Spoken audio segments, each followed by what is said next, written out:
Good evening, everyone, and welcome to our September Planning Advisory Committee meeting. We appreciate your attendance. So without further ado, we'll get right into the agenda for this evening, and I would first ask, are there any disclosures of pecuniary interest or the general nature thereof? Councillor McHugh. Chair, yes, I filed the paperwork. I have conflict with regard to staff report 25076 PD and 25078 PD, and I will remove myself from the chambers when both those come up for discussion. Thank you. Okay, thank you very much. None others declared, did I see? Okay, thank you very much. I will now move down to approval of the agenda. Could I have a motion to approve the agenda as presented? Mr. Edison, Councillor McHugh, any questions or comments? Seeing none, all in favor? Carried, thank you. Now ask for a motion to approve the minutes of August the 21st and entertain any questions or omissions that you might find. Councillor Kasovas and Mayor Harrison. Any questions or comments regarding those minutes? Seeing none, all in favor? Carried, thank you. The public meetings are prescribed under the Planning Act are conducted as prescribed by Section 3413 of the Planning Act, RSO 1990, as amended for 1.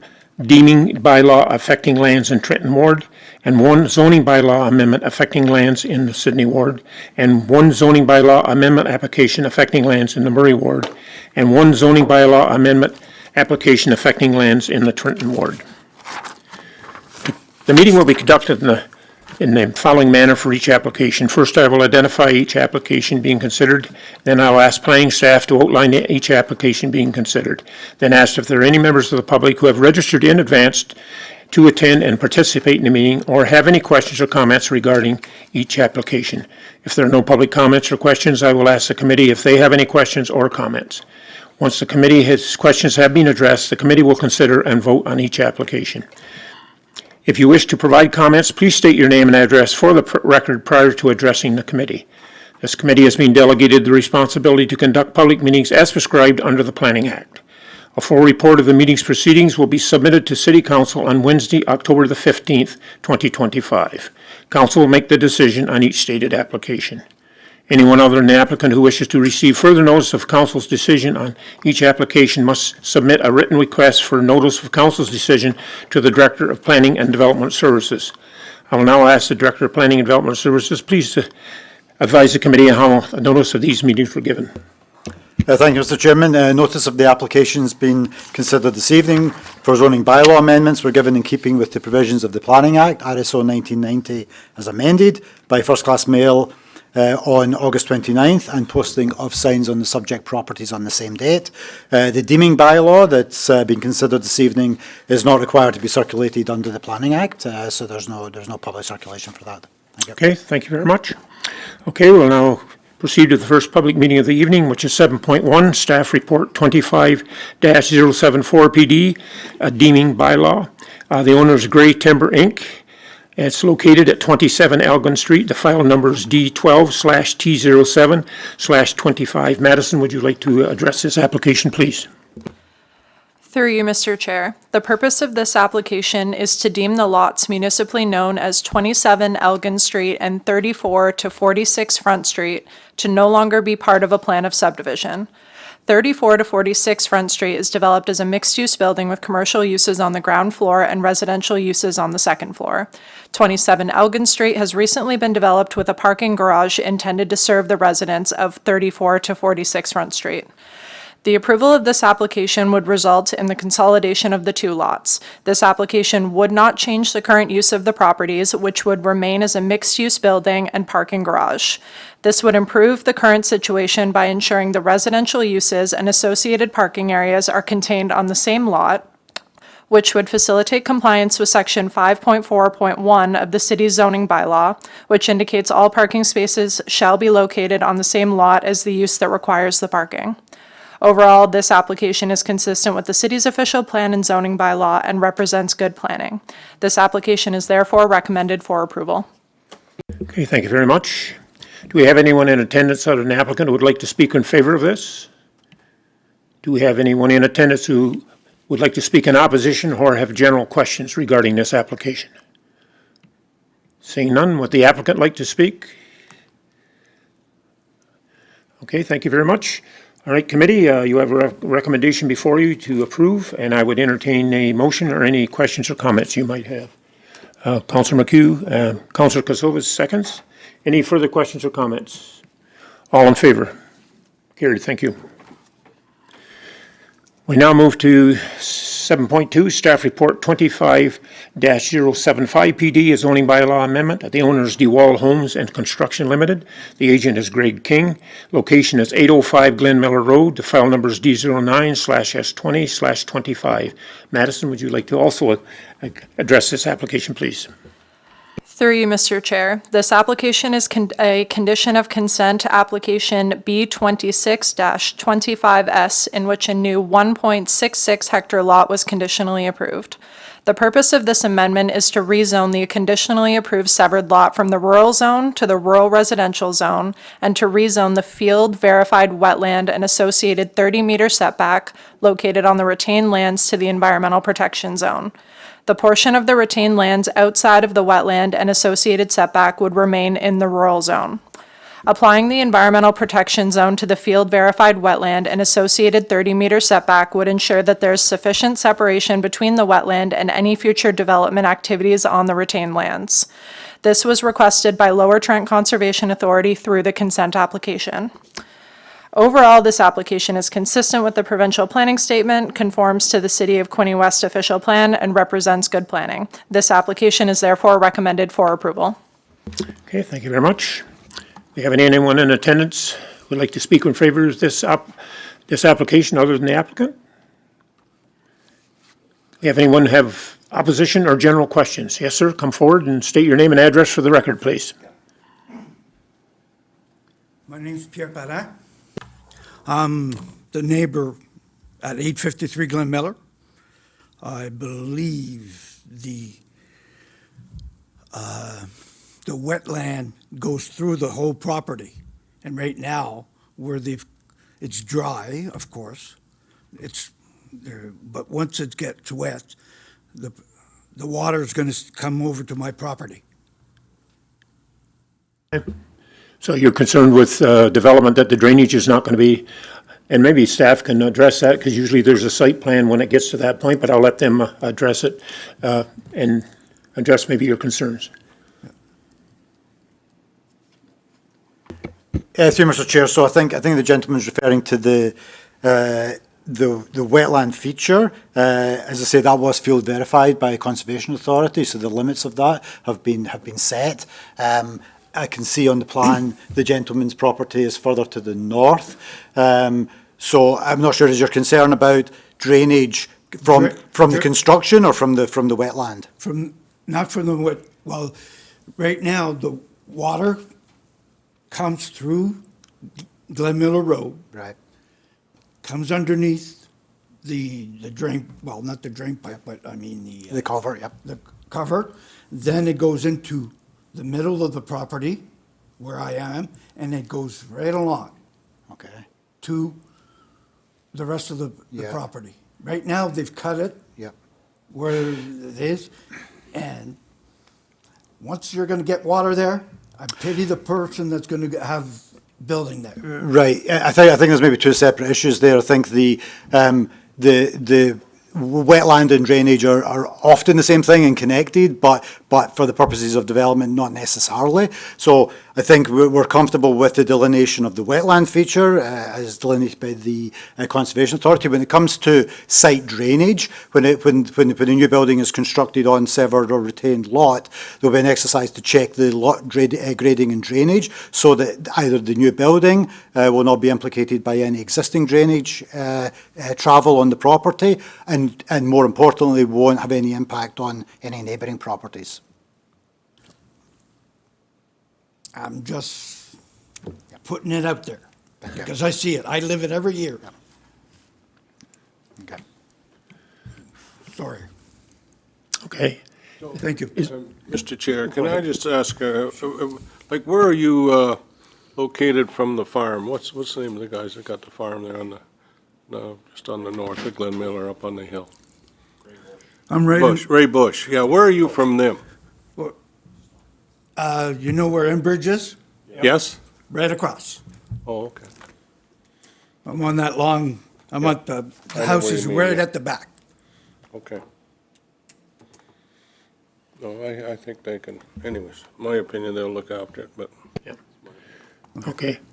Well, keep on top of it and keep, with our staff here, they'll probably keep you informed as it progresses and how it's going to have to be de-developed and redeveloped and not impact you at all, if that's a possibility. That's usually the intent, I think. Well, it's not only me, Yeah. it's the people that are going to be building there. They're going to be stuck with it. And I do believe our building department will have a little say on the elevations and what have you. And I know we have the assistant Okay. director of building here. Maybe you want to comment on that, would you, William? Through you, Mr. Chair. Yeah, thank you. The overall process of building takes into consideration planning, which addresses much of those concerns, and the process will be delicate to any overland drainage. Okay. I didn't know the process, so. I got the letter and No, we appreciate you coming out, and that's the best way to get some answers to your questions. okay, But there are some checks and balances in place, and normally they work. But Okay. there's never any guarantees, I guess, in life as the way things work. well, But thank you. no, we appreciate your attendance, yeah. Okay, thanks. Do we have anyone else who have a concern or question in regard with this application? Okay, seeing none, committee, I would entertain your direction as you have heard. Staff are recommending approval, and I would entertain a motion or any questions. No, not Ms. Simmons? you got a motion? Motion, but not question. Okay, moved by Ms. Simmons, seconded by Mayor Harrison. Any further questions or comments from the rest of the committee? Seeing none, all in favor? Carried, thank you. We now move to item 7.3, Staff Report 25-076 PD. I'll wait till Mr. McHugh gets to the building so he doesn't.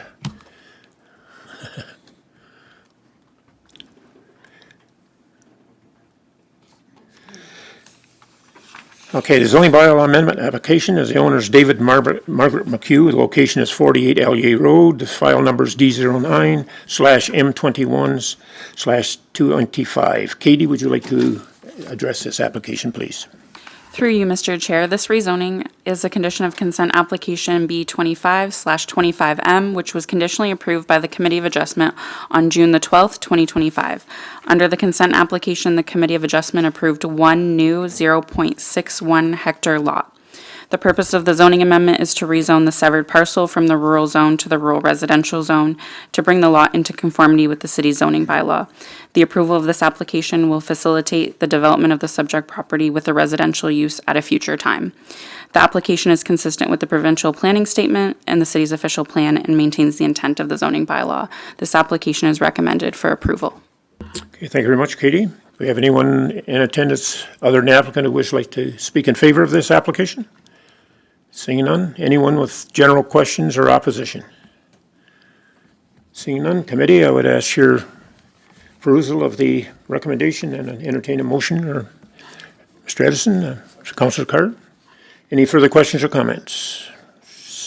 God, he's getting off easy on this one. I think we should give him a hard time. We tried to at Committee of Adjustment, but it didn't quite work. Anyway, seeing none, all in favor of approval? Carried, thank you.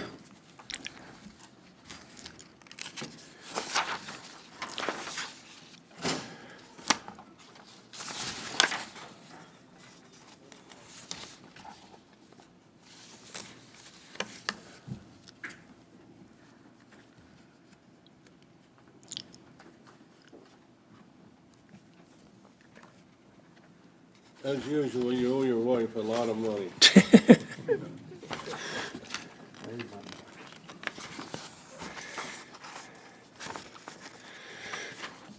Okay, now we go to staff report 7.4, 25-077 PD, a zoning bylaw amendment application. The owner is the city of Quinte West. Location is 20 South Street.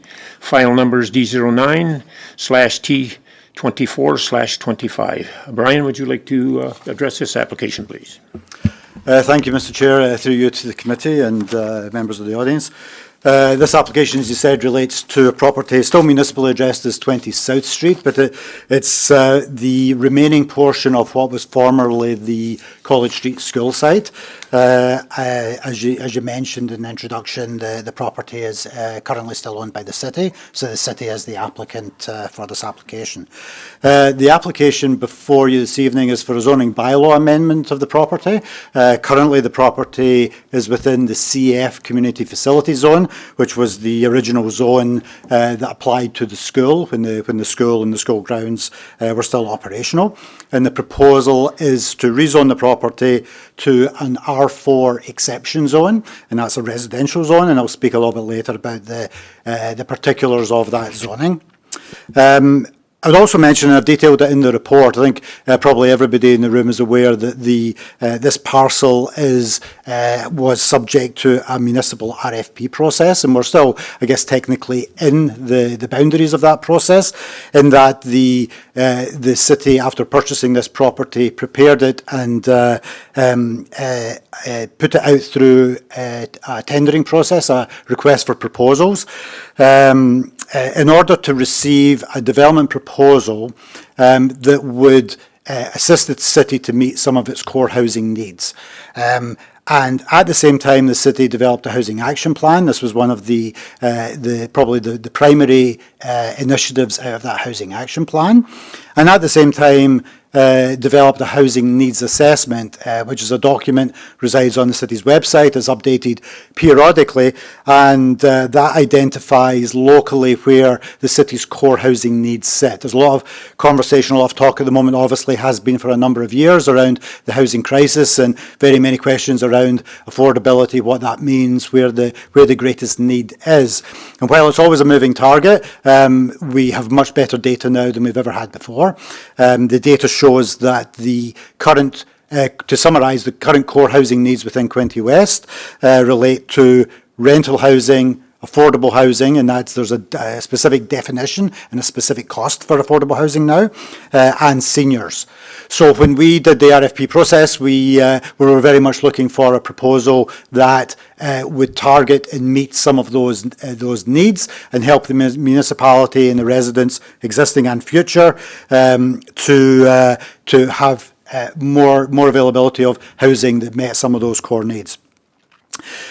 So through that process, we did select a preferred proponent, and that's the zoning that's in front of you this evening is a zoning that would support the proposal.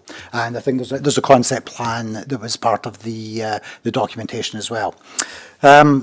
So as far as the zoning, the R4 zone is one of the city's traditional zones within the zoning bylaw. It provides for medium density housing in the form of apartments, multi-unit buildings.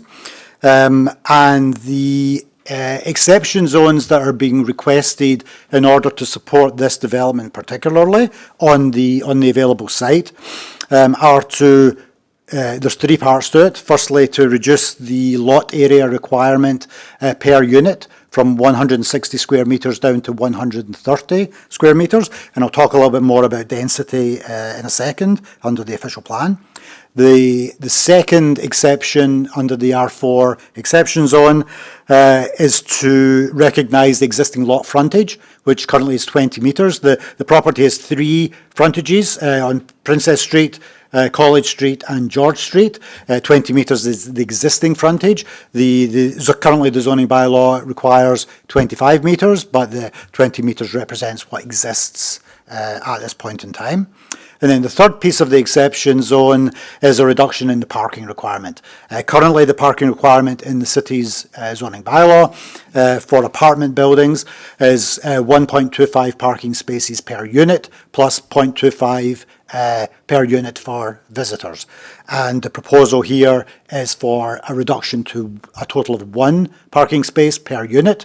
So that would be a total of 84 parking spaces for the proposal. So I should have said the overall proposal that's in front of you this evening and that the zoning supports is for the construction of 2 buildings on the site, both that would hold 42 apartment units of varying sizes, from studios all the way up to, I think, 3-bedroom. Both buildings would be 3 stories in height. One building is a mixed rental model. The second building is directed and caters specifically to seniors, not a senior's home by definition, basically apartments that would support and attract a senior resident. One of the other important factors of the overall proposal here is that 50% of the units would meet the provincial affordability rates, and all of the apartments would be rental and not freehold. So looking at some of the I would just summarise some of the policy aspects that are contained within the report. Kind of starting at the top, obviously, with the provincial planning statement. There's been some changes to that recently. 2024 was the most recent version. They've really kind of elevated some of the policies at the provincial level targeted at housing. Certainly much more policy direction towards the provision of housing that meets low and medium income households, that targets demographics that are experiencing the highest housing need. And also, you've heard this many times before on major applications, developments that both provide an appropriate mix of housing, both on the site and within the community.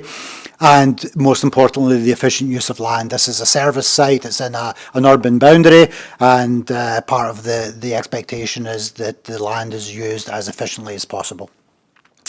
On the official plan side, many of the same policies around supporting mixed housing, best use of land are also represented in the official plan.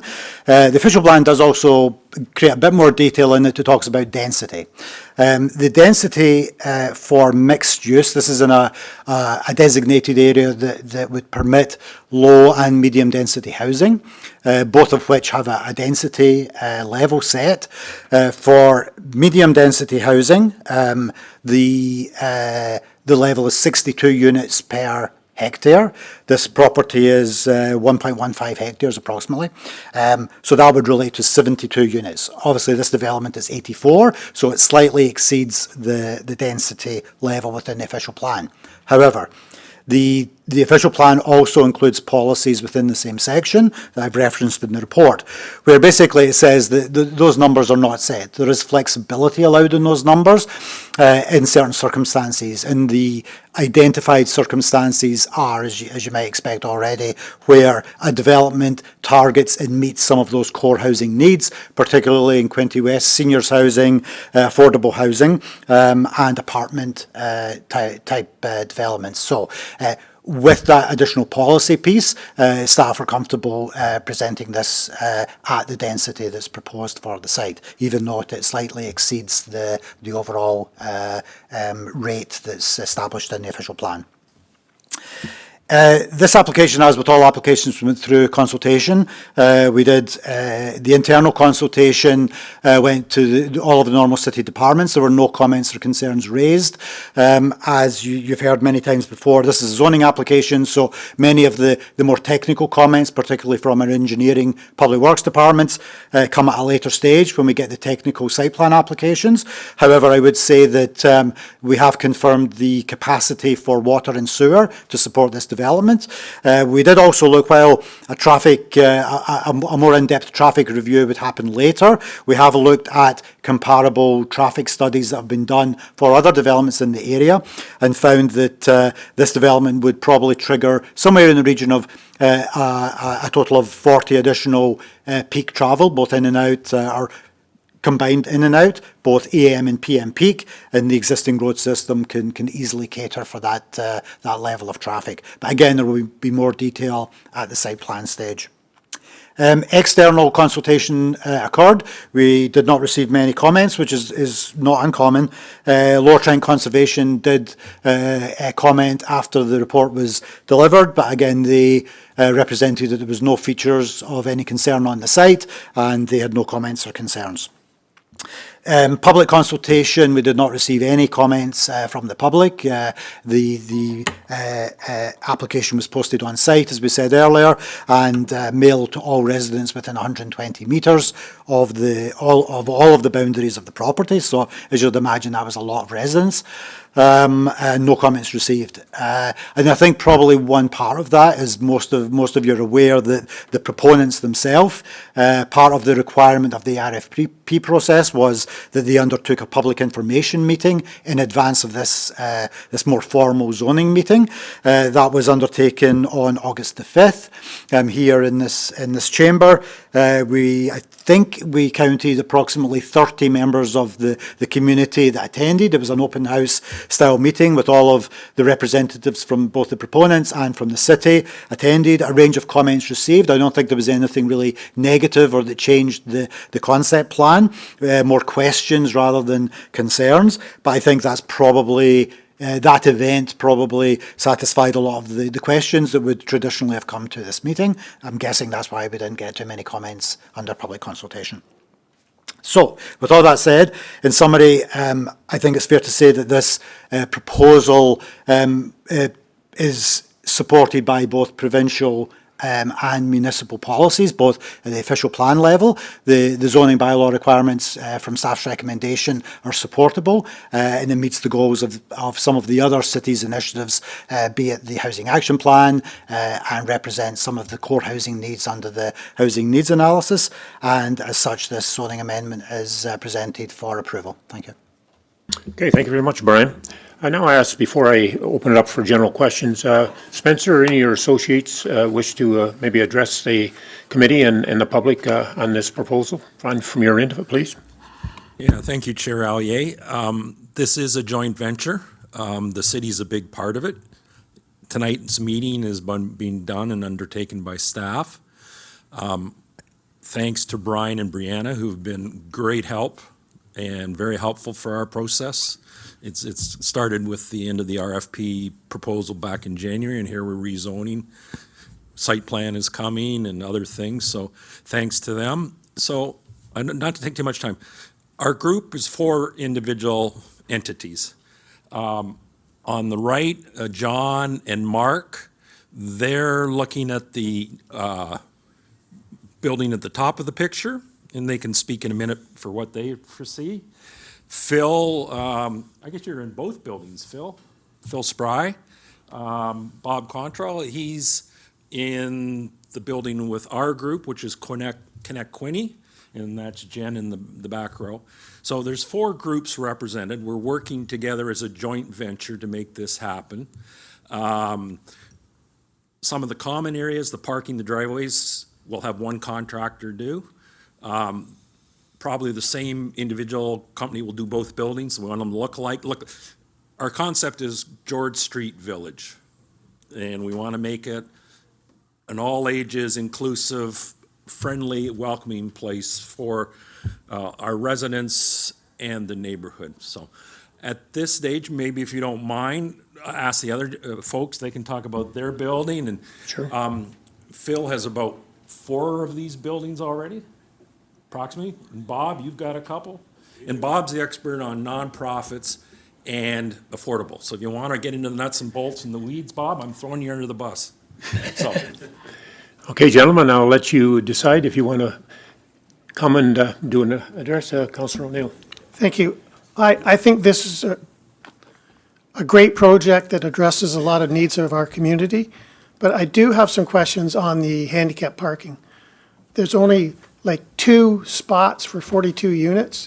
You've got lots of excess parking, and to me, I can't see 2 units handicap parking being enough. How did you come up with 2, and could you consider more than that? I'll leave it up between Spencer and to do Director planners will Jardine. So this is version 2 of our site plan. There was slightly one before. It had less parking. We have more parking. It is not the final one that will go officially to the city for review. We're still, crunching things, making sure everything works. So thank you for your comments, Councillor O'Neill, and I'm sure there'll be more than 4. And Brian alluded to it. The one building is 42 seniors. If it was an ordinary building, apartment, say being built up behind Subway on Appledene, usually 2 cars per apartment. We're not counting on 1 per apartment. Some seniors may not have a car anymore, some may. So 42, we don't expect 42 parking space. We look at our building, and my gentlemen who run buildings like this in Belleville can tell you, again, it's not 2 per apartment, it's much less. So we're comfortable in providing less regular parking, but we can bump up the handicap. So thank you for the long answer for pointing out, yeah, it will have more the next time you see it. Okay, thank you very much. Brian, did you want to address that? I know in certain instances you have to provide so many spaces for certain things, and maybe this will be addressed at the site plan, I would presume. Yeah, thank you, Mr. Chair.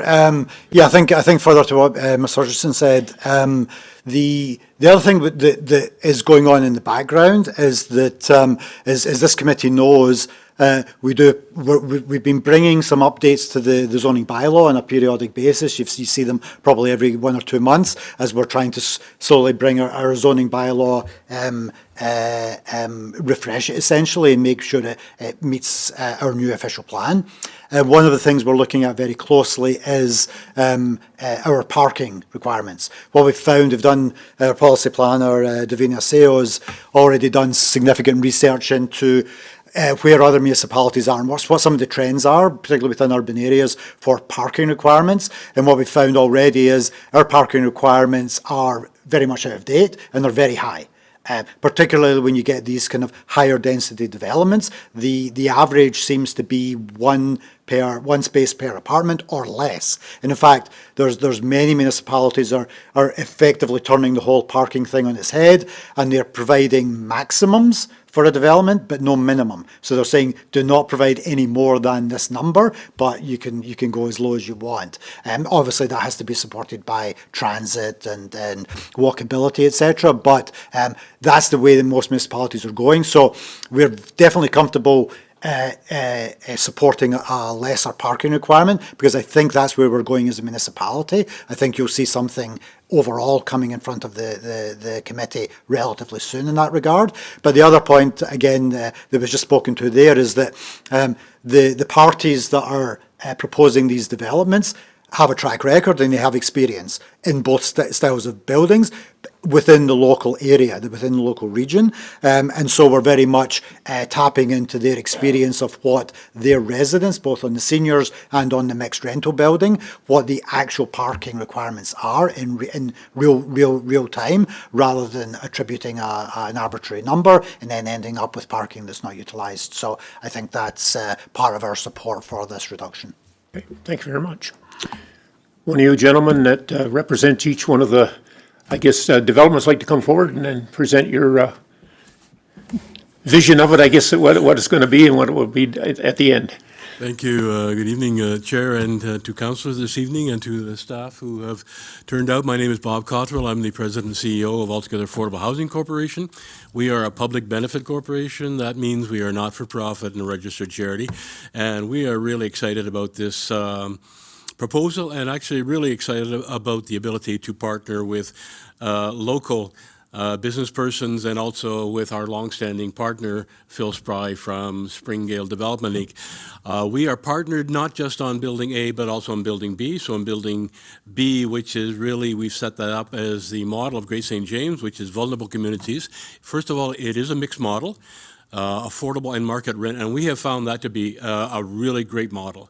You're not social isolating low to modest income individuals. You've got market rent people, and you've got affordable, and you can't really tell the difference unless they've got a t-shirt that says I'm affordable, which most of them do not go around wearing that kind of t-shirt. We're also partnered with Now Development, and this is new for us. We're thrilled to be able to work with John Collins and Mark Phillips for the seniors building. We have a seniors building that we are now working on, and hopefully we'll be completing it in Deloro. It's 15 units for low to modest income seniors, and our main goal with working with these fantastic partners is to keep the units affordable. I want to make clear that we are not rent geared to income. God bless our cousins who are, in fact, rent geared to income, social housing or community housing. We are below average market rent, starting off 20% below average market rent. And depending on the incentives that the municipality can throw our way, that the provincial government can throw our way, federal government can throw our way, we can go for deeper affordability. But that's our starting point. And if members of the public would like to get a little more information on affordability, they can check us out at altogetherhousing.ca. Click on project, click on George Street Village. That's the same thing for councillors and members of the public. Thank you very much. Thank you, Chair. One of you gentlemen like to come forward and give us an explanation of your proposal, please? Thank you, Mr. Chair. My name is John Collins. Myself, Mark Phillips, Bob Cooney, and Terry Jacoby are Now Development Group. We're so honored to be partner with Bob Cottrell and Phil Spry and Spencer and his group. We just feel there's a real need for what we're doing here, and we applaud Quinte West for putting this property up for tender.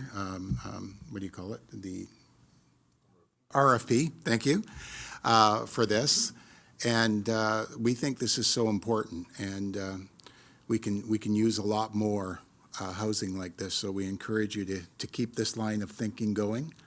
And we're just very grateful that we're involved in this project. Thank you very much. Okay, thank you. Okay, I will now open it up for general Yeah, questions. Just, Mr. Chair, Okay. I'm sorry about that.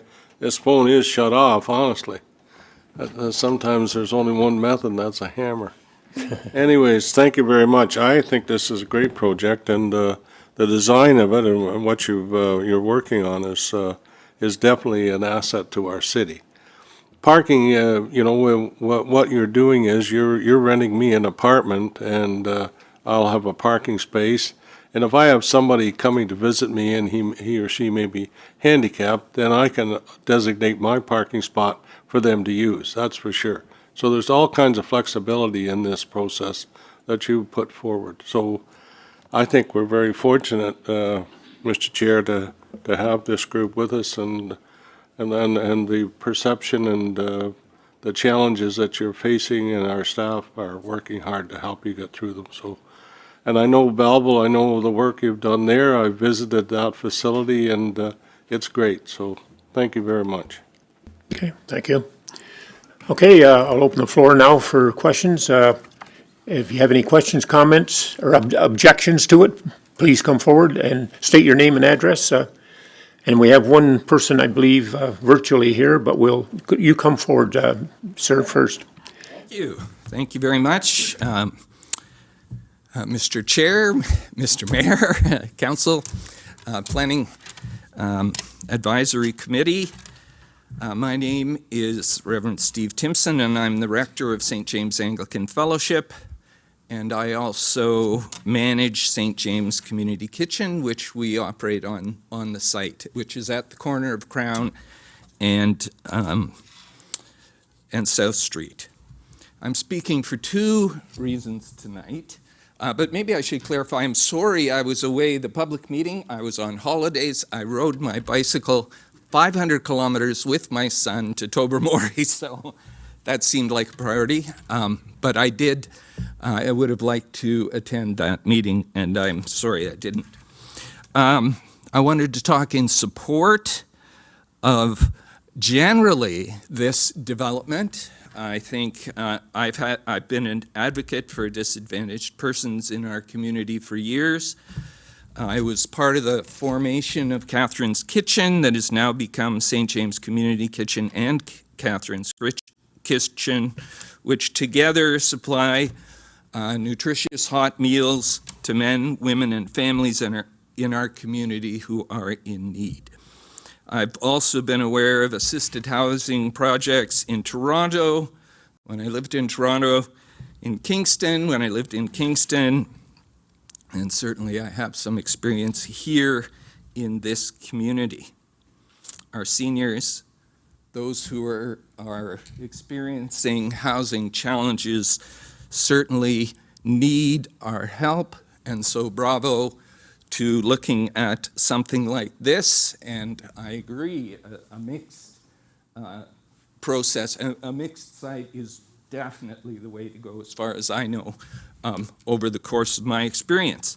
So in general, I think this is a great thing, and we've been talking about it at church, and we are certainly in support of this kind of thing.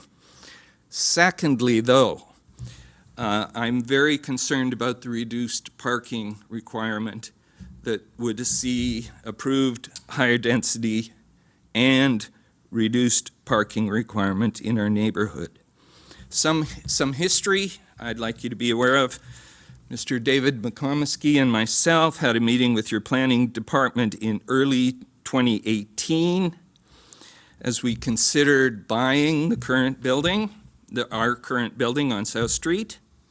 And at that point, at the meeting, the planning department personnel who were there talked about the challenges of parking in that area. Now, I don't believe any of you were at that meeting, but I certainly believe that Dave, who has now moved to Nova Scotia, would certainly send a letter in support of my comments about that meeting. So anyway, they were quite concerned about the parking in the area. If we go forward to about 2 years ago, at a meeting, a public meeting to discuss the Hastings County development that is currently going on and is half-built right across from our church. Two things that I want to mention were brought up at that very well-attended meeting. The first was the density. They were very concerned about 4 stories, and actually the building that is going up is only 3 stories. So that was, I think, they were pleased in general that we were listened to, and that was great. But the other was parking in the area. Many or some of the people at that meeting were certainly concerned about parking, and in fact, it was mentioned at the side, I don't know whether it was during the meeting or after the meeting, that perhaps there'd be places for parking available in this property going forward. Also wanted to mention a letter I sent to council and the mayor on April 11th of this year, stating, and I quote, "Please do consider parking in the area as a priority." I have copies of that letter somewhere if you'd like to see it again. We operate a very needed lunch program 5 days a week at the South Street location. And this does put more pressure on the parking in that area. We offer in the vicinity of 15,000 free meals every year. So we talk about addressing the needs of our community. I'm certainly on the ground there seeing people who are in need on a day-to-day basis at the corner of Crown and South Street.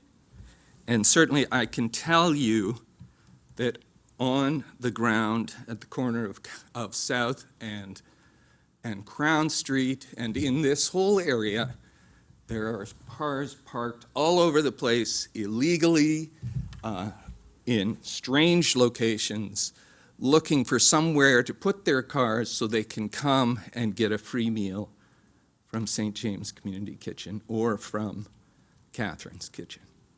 And we really don't need to put more pressure on the parking in the area. So, I want in the strongest terms really to say that I really, really like what you guys have brought here. It's wonderful to see. I've seen, well, my first experience was something like Regent Park in Toronto. We do not want to go there. We want a mixed units. And so I support you guys 100%. But I will tell the committee that I see the parking situation there Monday to Friday, at the time of lunchtime, and putting more pressure on that will be a problem. Now, you might say to me, oh, Steve, you're worried about parking on Sunday. I'm not really, because we've made agreements with several of the businesses around the area. So as long as we don't get in front of their snow plows, they're happy for us to use their parking lots on Sunday morning. But it is a problem. It is a problem at Crown and South Street, Monday to Friday, 11:15 to 1:15. Okay, Councillor Neil, did you want to address? Thanks. Question for you. Right now, it's my understanding the whole College Street property is fenced off. Once everything's done, don't you feel it'll alleviate a lot of the parking concerns? Because right now, they can't park anywhere on there. Well, I did mention in the letter I sent on April, whenever it was, I should look at it, that there is actually no parking allowed on the street at the moment, Monday to Friday. There's only parking allowed on the South Street, which is where the development is going on the weekends. So that works for us for church, but it doesn't work at all for the people that are coming for those 15,000 free meals. Ms. Simmons, then the mayor. I just have a question. So if people are driving for the meals, maybe that's not the right location. Like maybe you should have a spot where there is more parking. Well, I would... Instead of relying on this as a potential spot. I mean, I just don't feel we should vote against this or have the parking spaces here to be used for your kitchen. I think that's a separate situation. I think you need to address parking. It's a good comment. I hear you. I think that us having the kitchen there has provided a very cost-effective way to provide meals. I did suggest in the letter that maybe you could look at the way parking is allowed on Crown Street. And yes, it probably doesn't make sense to have it while the construction is going on, but maybe Monday to Friday it is appropriate now that it's not a school there, that you could park on that street, and that would help. That would certainly help. But having the kitchen in the basement of our church is an extremely cost-effective way to provide 15,000 free meals in this town. And I will tell you that I mean, I would be pleased, but I would be surprised to find that you could do anything close to that at the costs that we're facing. I completely understand, but I think it's a separate situation from this development. Well, I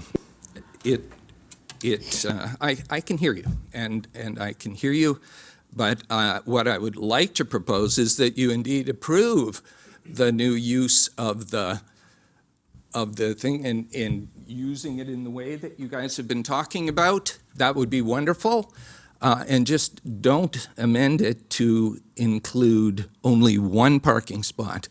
1.25 is the standard. Plus, I think, a 1.2 plus a little bit is what's expected. We've heard from you guys that you think you need to add more parking. So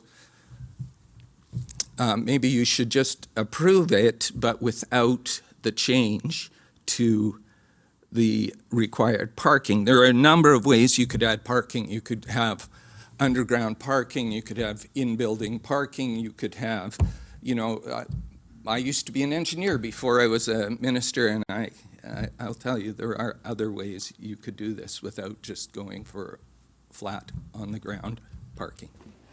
The other issue is I looked, it's 8 minutes for people to walk, and hopefully this will encourage people not to use their cars as much, but 8 minutes to Freshco from this spot. Yeah, it is absolutely true.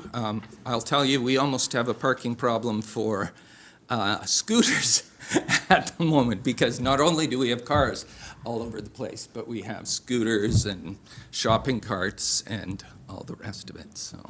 So anyway, Thank you very much, and I appreciate all the good work you're doing. I really do. And you're looking after a large complex of people who need. But I also believe that our staff can work with you and with the project to develop ways that we can, not just reduce the parking, but we may do it for this particular project. But I think there are ways we can look at improving the parking process and still do the project. So, and I think that's what you're suggesting, is that we work together to make it work. And yeah, that's absolutely. I know I mean, Brian Jardine drives a little green car, and smart cars, you can park smart cars for $5 in Toronto. So maybe we have to look at, but there are ways we can do this. absolutely, and That's, I mentioned in the letter I sent that Yes, I would like yes. to work and speak with the planning department about some options. And before you leave tonight, just make sure you pray for rain. That's what I'm asking. I have two families and 90 head of cattle on one well, and I'm really worried about, so if you can help me, All I right. appreciate it. Well, I will certainly pray for rain. We all need it, for sure. So thank you very much for hearing me, and please do consider the parking I've been talking about. It's 2018. Okay, thank you. Spencer, do you want to address that, or I was going to say ask Director Jardine, and then we'll move on to some other questions we have here. Yeah, I just want to say thank you very much for those comments. We'll take them under advisement. Historically, that area, we have apartments that don't have enough parking in today's age, top of Gilmore Hill, along South Street. There's a church that doesn't, in today's, it used to be, one parking space for every 4 people on a pew and stuff. So there is a historical problem in this area. And I think there's ways to look at the on-street parking, because I'm quite sure when it was an active school, a lot of the streets were no parking, but that's not a case. I know when St. Andrew's Church was open around the corner, couldn't park on Marmer Street because you're using 4 lanes, but Sundays was exempted. So there's ways to work together with planning, and we'll have a dialogue. And I must say, one of the things that intrigued us about this site is the programs they offer. We see synergies there. Both of our buildings are going to have community rooms, and our other buildings offer meal plans, not near as elaborate or whatever. There's synergies to be had by the location. The only thing I just a word of caution, as Bob alluded to, we can make it as affordable if we keep our expenses down, because it's not a commercial apartment building. So everything that we add to the construction cost has to flow through to the rental cost. So to take the worst case scenario, and to put a parking garage in would blow the price of the rental out of the water. I'm not, and every bit more of asphalt and stuff. But I'm not closing the door. We have balances to look at, and quite clearly after tonight there will be a dialogue, and one of our board members volunteers and helps cook on Thursday morning. So there is a bit of an overlap, not directly yet, but we will definitely, have conversations and with city staff to try and rectify as best we can the area with the parameters of, we're confident we will not create a worse problem. Whether we can help alleviate an existing problem, let's see where we can get on that one. So but Thank you very we're much. here to work. Brian, did you want to make a bit of a comment right at this moment, or do you want to wait? I'll leave it up to your best judgment before we move on to some other questions here. Yeah.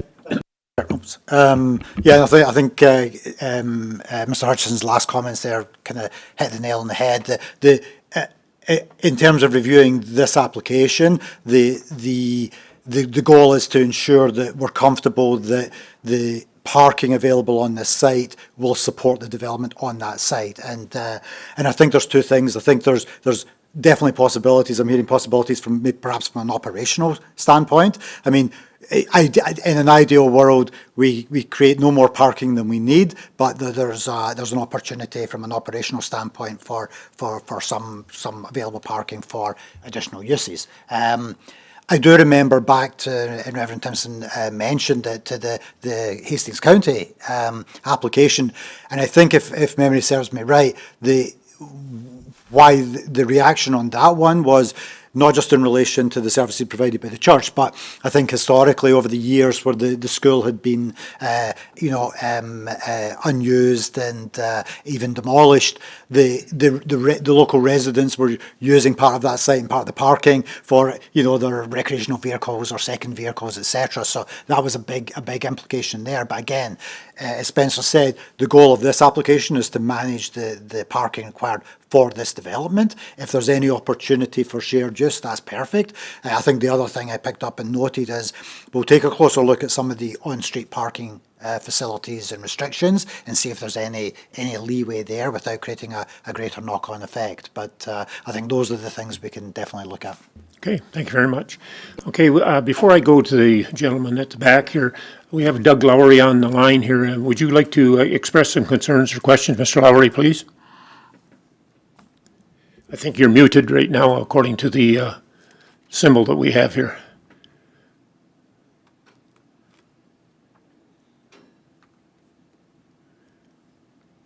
Can you hear us, Mr. Lowry?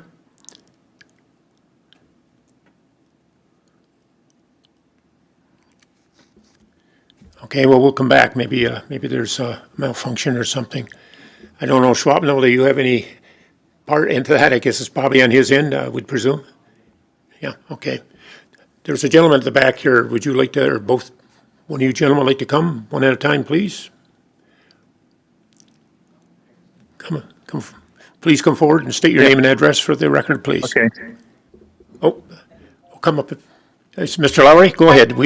I think we hear you now. Sorry. Okay, I've lived 33 South Street since probably 1967. My parents lived there. I inherited the house and hope to live there permanently next year. But let's see. I have two questions. I have a general question, then I have a number of specific questions. First, general question. College Street does not connect to the parking. Why? On the site plan in the top corner, College Street, there's a College Street runs from Marmer to the site. It does not connect into the parking. Why not?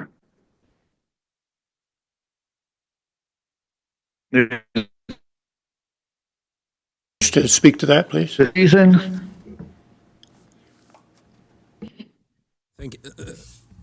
Thank you very much for that question. As Brian alluded to, this property actually has three frontages: Princess, College, and George Street. So when we started the design process, we looked at how do we get in there. Princess, because of the curve and everything else, was kind of ruled out. We looked at the other two streets. College is only one, and then it drops you right onto four-lane Collector Road. So really, sorry? And no other development in Trenton does that. No, I'm not. I don't get it. I'm not saying it can't be done, but when you're designing an architect and engineers and laying out the property, George Street seemed to be the best entrance for the access into this site. So that's why it was chosen. And we don't want more than one because we don't want people driving through. Clearly, there'll be. You won't get people driving through. Anyway, it's too slow. The bottom line is all three entrances, roadways will have pedestrian access so people can actively walk through the site. But for vehicles, one entrance is the best, and the design says George Street is the best, and it'll dissipate. If you're going north, you go to south and you turn left. If you're going east, you go another block and you turn right, so the traffic dissipates. It's not all going out one entrance to left and right turn. So that was a design question. Sorry. Okay, Mr. Lowry, do you have any It other could easily be questions? changed. Okay. So it could be changed. Okay, I'm going to let our Director of Planning maybe And so now comment I on have a it, number maybe. of specific questions. George Street, since College Street was built, has been a dead-end street. 7 houses on it, dead-end street. That's it. On Tuesday, when the garbage collector and recycling came, he backed up the street. They picked it up. Do you think he's going to do that still? When the snow plow comes, he pushes the snow up against the end. Where is he going to do then? Have you looked at what they're going to do for the snow plowing? And is the guy going to turn around? George Street is not a very wide street. It's a relatively narrow street. You've also you've increased the number of people using it, and South Street people speed. So somebody's going to have an accident, guaranteed. Well, we'll let our Director of Planning, and we have someone here from Public Works may want to address that, but I'm quite sure some of this stuff will be addressed down the road. But Director Jardine, would you like to go first? And if Mr. Coletti could feel free to comment on it later. I'm not sure. I know it's early in the stages of this development, but I'll let you gentlemen have a comment on it, please. Thank you, Mr. Chair. So maybe a comment on the first piece in terms of one access point. I think I mentioned at the start. So the application here this evening is for zoning, and definitely a concept plan helps to illustrate what's proposed. But we are still early in the process in terms of technical design. Okay, so there's a site plan process required and technical supporting documents, part of which is a traffic impact assessment. That will give us more detail as to the vehicular access points and any infrastructure that needs to be constructed. Now, that being said, there's also a general rule of thumb where you do not build more infrastructure than you need. And so based on our understanding of the area, based on the design and the configuration of the lot, I do think it's highly unlikely that we will require 2 access points to this site. I think there's a lot of rationale for one access into a centralised parking area. The threshold for units on a single access is much higher than is being proposed by this development, so we're comfortable at that level. When it comes to the existing situation on George Street, I think definitely yes, George Street is a dead end. Traffic manoeuvres, particularly utility vehicles, will be made easier through the creation of this development because there will be somewhere for them to go and turn around. But again, your comments are taken, were noted, but the design of elements. Excuse me, let me finish. The elements such as snow clearing, utility vehicles, garbage collection, etc. They are all considered in the site plan design, and we're not at that stage in the process yet. So that detail is still to come. Thank you. Okay. Mr. Coletti, do you want to speak at this time? I know, as Brian said, this is the early stages, and probably you're going to be involved, your department down the road, but if you would like to make a brief thank you. Overview, please. Sure. Thank you, Mr. Chair. I just mirror pretty much what Brian was saying, and that the comments will be taken under advisement and certainly will come into play as we get through the technical comments, through the detailed review when they come in as part of the site plan process. Okay, thank you. Mr. Lowry, do you have any other concerns, or does that resolve, I guess not totally your concern? Go ahead. Yes, the fence around the property, is it going to be taken down or going to be lowered along north of the, if you look on the site plan, north of the senior building, there's a fence that's about 20 feet tall. It was great for when you played, when I played baseball and kicked soccer balls. The ball didn't go over onto the other properties. However, is that fence coming down? I guess, Spencer, do you want to, maybe you can address that in future, what the finished design, I guess, is going to look like? And Yeah, I mean, at the end of the day, any site plan, when you have different densities, you'll want fencing of some description, privacy fencing along the back of the houses and whatnot. There is the fencing hasn't changed since the school disappeared, so that's quite true. It's all as is now, and we haven't got into the details. I will say part of the fence will come down because the first house on George Street, their driveway is on the school property. And we've already acknowledged that we will, as part of this approval, donate a triangular piece of land from the school to the gentleman's so that he has a full driveway. And so that section of chain link is going to have to come out because, so the fencing will be looked at detailed stages of site plan. I've walked the site with one of the neighbors, and there are things to be dealt with, but until we get the zoning in place and then start talking to the site plan, we don't have a definitive answer, but as Brian said, these are all being recorded and will be addressed, and we welcome to talk to everyone through the process and walk the site. And sorry, I'm going to be a bit rude. Is this Bruce? No, Doug. Oh, okay, sorry. I'm Bruce's brother. Okay, we went through high school together. I was trying to think. Sorry, Yes. Thank you. Any other concerns, Mr. Lowry? I'm quite sure, as our planning department said, this is early stages. There'll be next processes down the line as this comes to fruition eventually. I've lived in market rent housing. I'm in favor of that kind of development. Okay.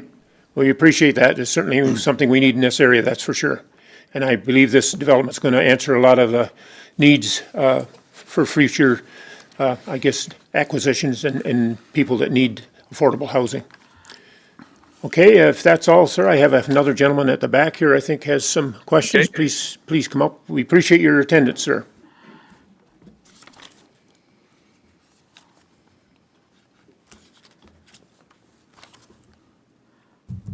My name is Brandon Pasternak.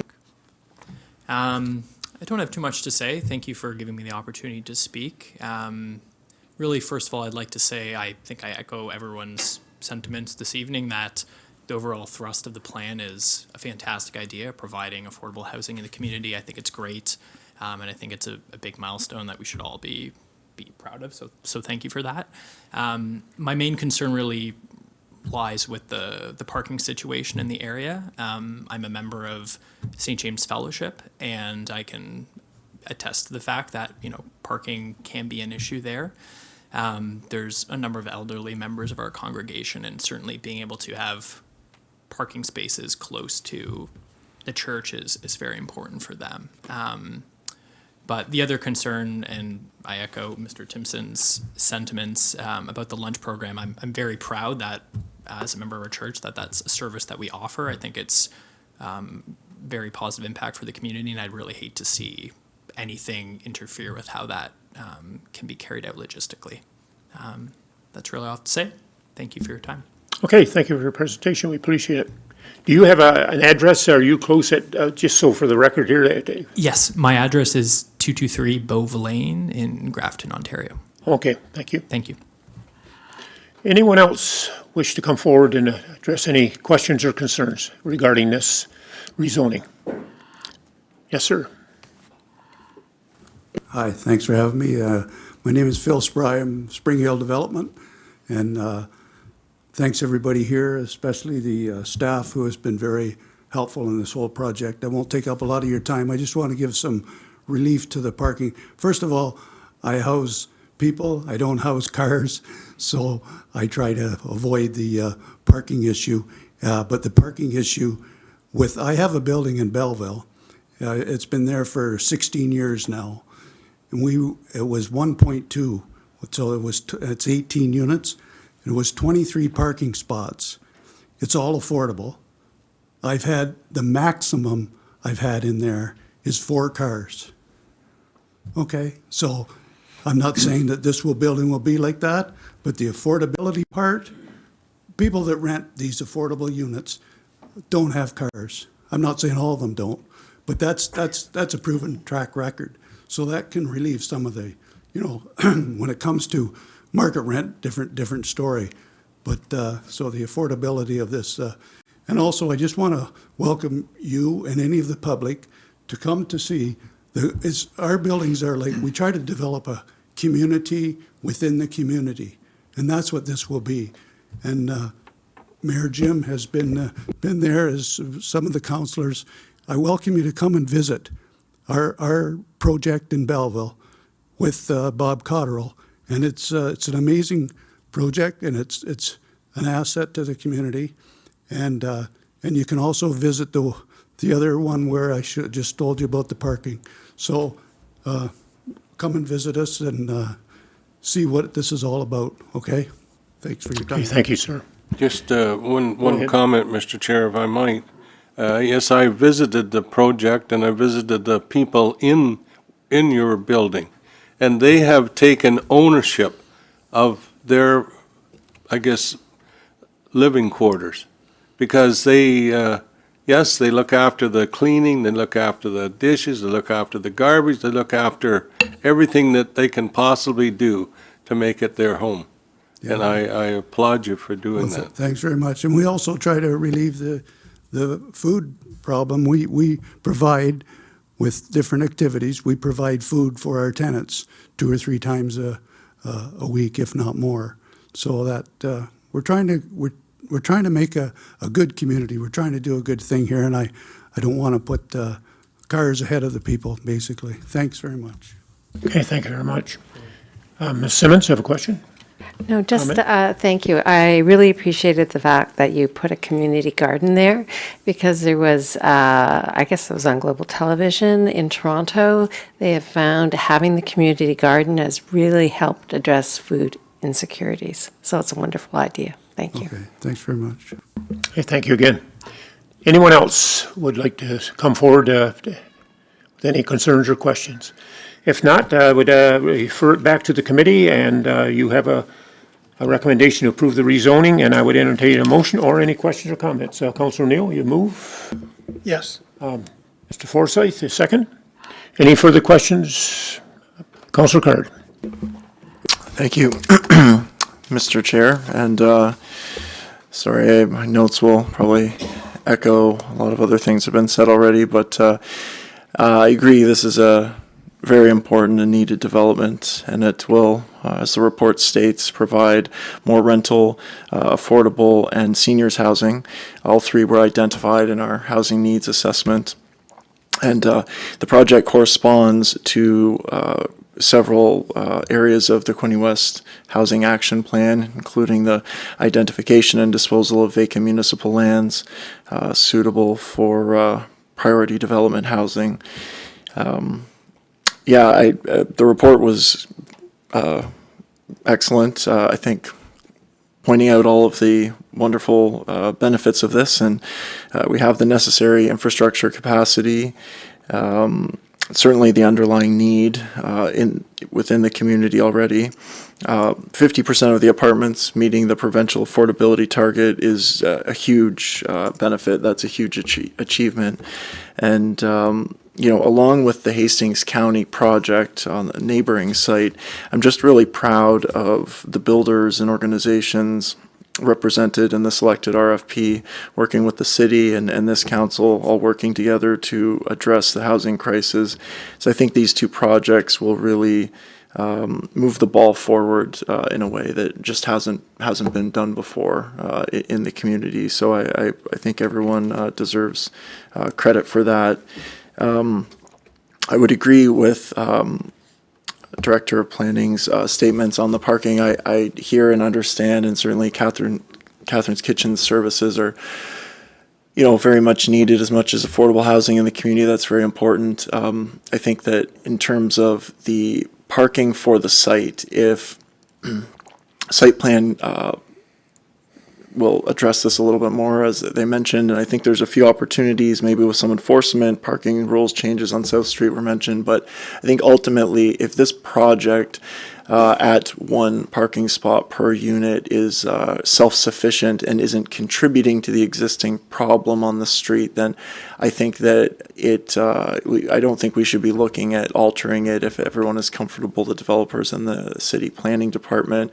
But I think at the same time that as the mayor mentioned, that we do need to work with other community stakeholders like the church and to try and find some solutions for them potentially. But again, if this project has self-sufficient parking, then it won't be contributing to the problem. The situation will be the same in a year when it has occupancy as it was before, as long as that holds true, that it is self-sufficient and they do have enough on the site. So I think the wealth of experience of all of the organizations, members of the RFP group, I think stand to reason that they're on top of that and have good projections, but certainly planning staff will look at it as well, the site plan, and hope we can make some progress on that. Have everyone happy in the end. Thank you. Thank you very much. I don't know where that came from, but anyway, committee, any other further questions or comments? Other than that, we have a motion that's been ready moved and seconded. All in favor of approval of the rezoning? Carried. Thank you very much. Okay, your comments regarding the applications and staff reports are being recorded and will be forwarded to the members of council together with the minutes of this meeting. Council will make a decision to approve or refuse the stated application at the regularly scheduled council meeting of Wednesday, October 17th, 2025. We now move to item 8, public input. Anyone wish to come forward in public input to talk about either anything else on the agenda or other concerns you might have? Okay, seeing none. Presentations, we have none. Delegations, we have decision items. Decision item is 11.1 and staff report 25-078 PD, a sign variance, and the owner is 2644081 Ontario Inc., Ali Shahid. The address is 257 Dundas Street East. William, I know we've dealt with this before, and I think there's been some revisions made here and there, and I'll let you address this, please. Thank you. Through you, Mr. Chair. Yes, 257 Dundas Street East has applied for an electronic sign. The sign bylaw is in contravention due to proximity to residential units and other electronic signs. The recommendation here is to approve this sign variance in that the proposed sign, well, technically does meet the definition of what an electronic message sign is. The reality is this sign does not present as a standard or typical electronic message display sign. It is, as you can see in the picture here, much more akin to just a regular informational sign that is backlit. That coupled with the proximity to the residential units and the sight lines, as well as the other influencing light, as you can see in the bottom right picture there, the light from the existing signage is more luminous, I guess, than the proposed electronic message display sign, and the sight lines to the other electronic message display signs are not interfering. So with the fact that this is not your typical electronic message display sign, it is a recommendation that the sign variance be approved.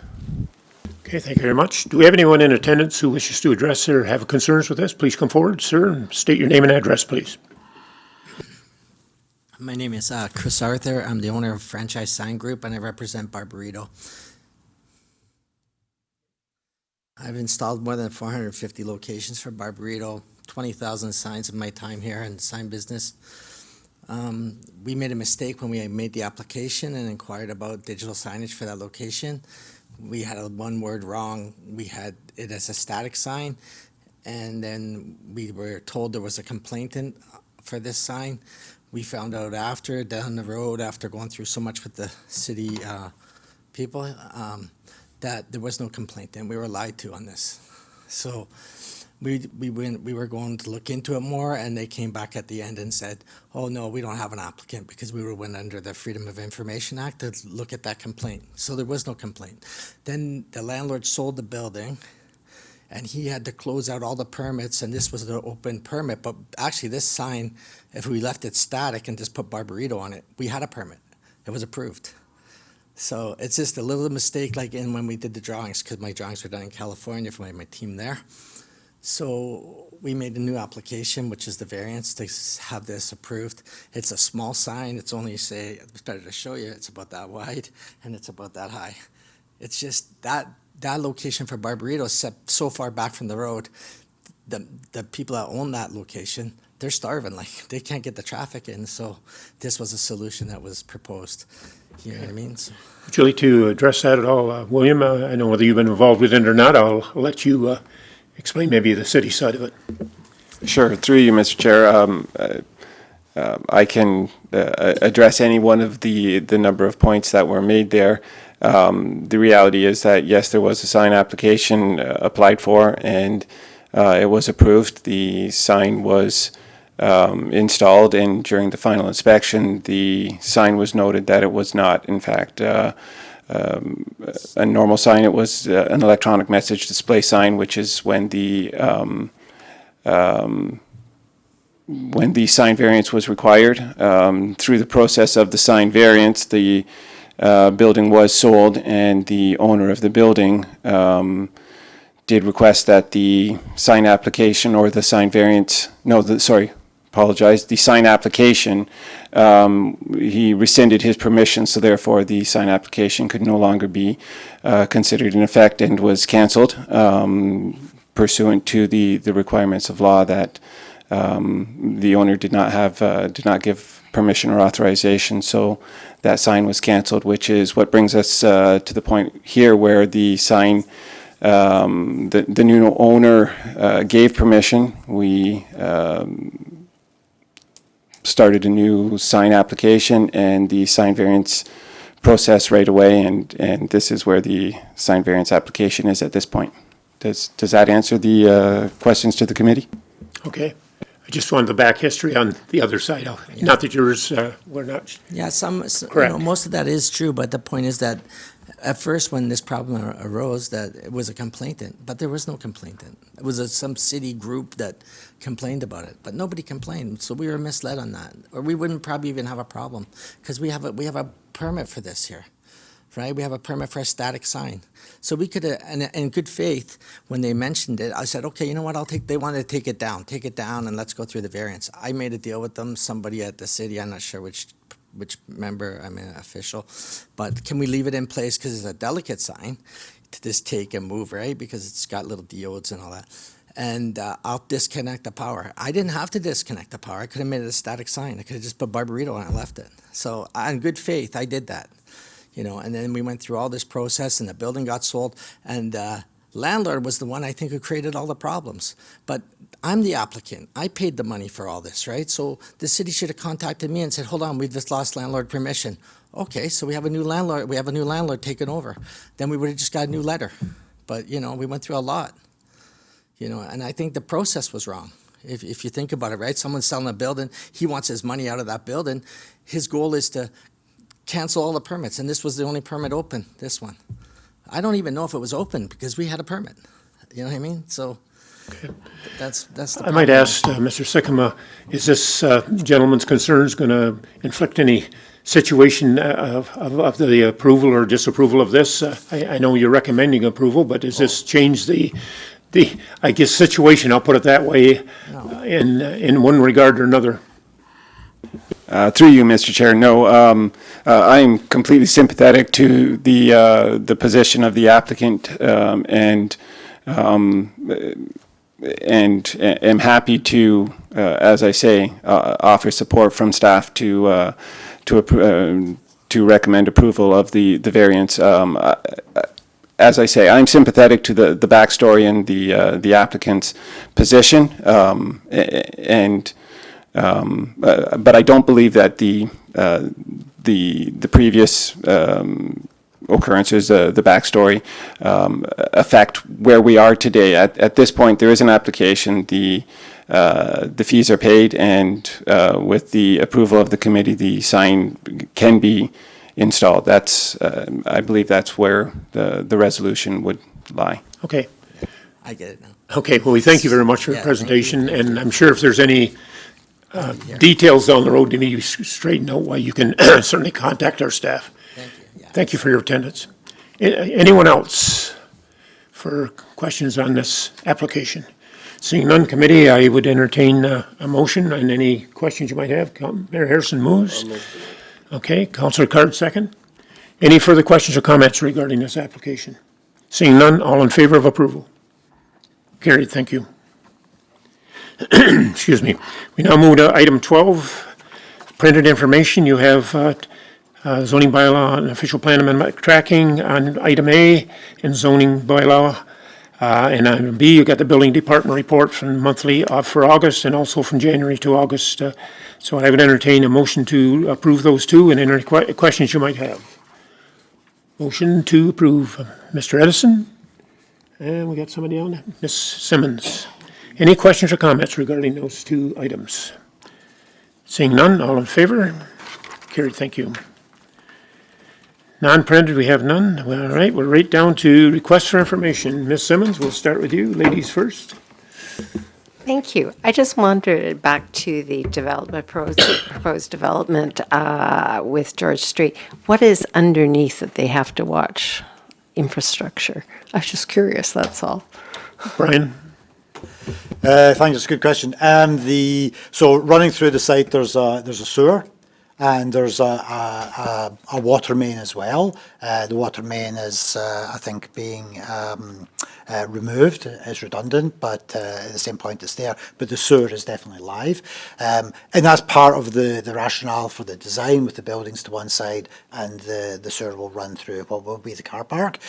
So there will be easements put in place over that line at the final point of the site plan. Okay, Mr. Forsyth? Good, thank you. Okay, Councillor Neal? Mayor Harrison? No, I'm good, thank you very much. Okay, thanks. We'll start with Mr. Edison. Nothing for me, sir. Good stuff. No, holy God, easy sell. Mr. McHugh? I'm ready to go home. Oh, okay. Well, that's an easy sell. Oh, I have a question then. Okay, go ahead. Where does he live? 2 words or less. On 47 North Murray Street, I believe that's by Circle K, just off Sydney Street. And I think there are going to be townhomes being built there. And I'm wondering, are they being rental townhomes or are they going to be for sale townhomes? Through you, Mr. Chair. So they are going to be condominium units eventually. Essentially, it's up to the property owner, though. So we'll leave that for them. But their overall plan, the committee did approve a plan of condominium for those. Great, thank you. Okay, thank you very much. Staff have anything else they want to bring forward at this time? If not, I thank you for your attendance and your perseverance and your information. Other than that, the hardest part comes now. Who wants to make the adjournment? Mr. Edison, Ms. Simmons, all in favor? Carried. Thank you. Definitely. Meeting adjourned, and I thank you for your attendance this evening.